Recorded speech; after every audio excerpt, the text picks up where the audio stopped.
Welcome to Middle Ground Media, where news is delivered without an agenda.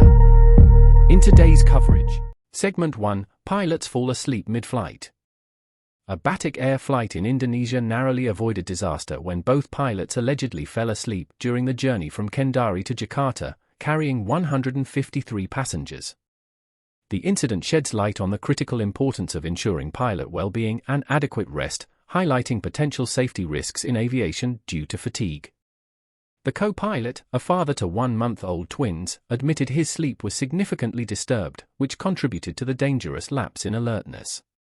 Fortunately, the flight landed safely without injuries or damage, prompting a broader discussion on aviation safety protocols and the health of flight crews. Segment 2, devastating flash floods and landslide in Indonesia. Torrential rains triggered flash floods and a landslide on Indonesia's Sumatra Island, resulting in at least 19 deaths and 7 missing persons. The natural disaster caused immense destruction, burying homes under mud and debris, and displacing thousands.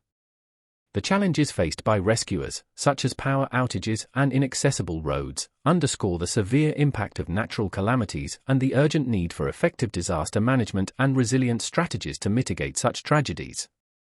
Segment 3, Pope Francis on Ukraine-Russia conflict. Pope Francis suggested Ukraine should negotiate an end to the ongoing war with Russia, emphasizing the importance of dialogue and peace negotiations in resolving conflicts.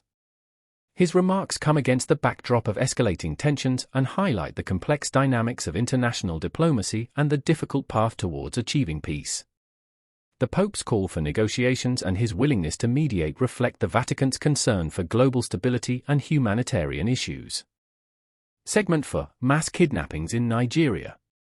The mass kidnapping of 287 students in Kuriga, Nigeria, marks a deepening security crisis in the region, with banditry and terrorism posing growing threats. The community's shock and despair underline the urgent need for enhanced security measures and support to address the violence.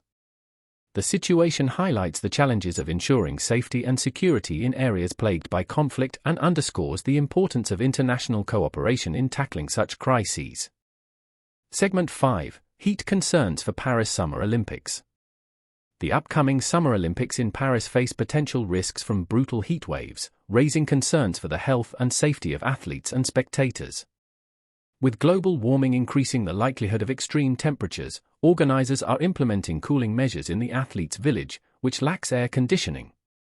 This situation brings to light the need for comprehensive heat mitigation strategies and re-evaluating the timing and planning of future Olympic Games to prevent health risks associated with heat exposure. Segment 6, sea turtle meat poisoning in Zanzibar.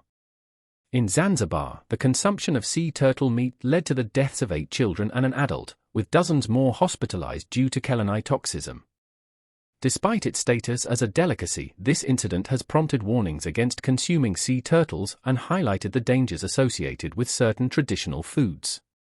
The tragedy underscores the need for public health education and conservation efforts to prevent similar incidents and protect endangered species. Segment 7, Oppenheimer dominates the Oscars.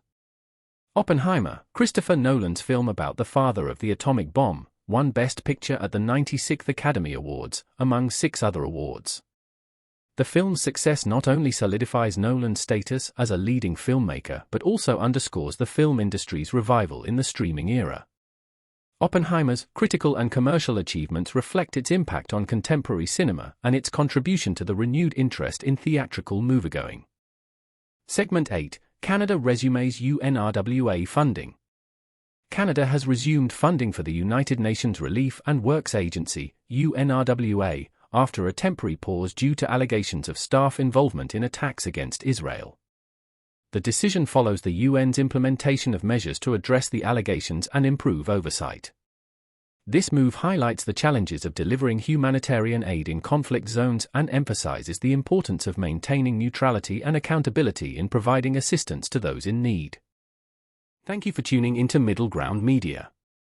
Don't forget to like and subscribe for more unbiased news.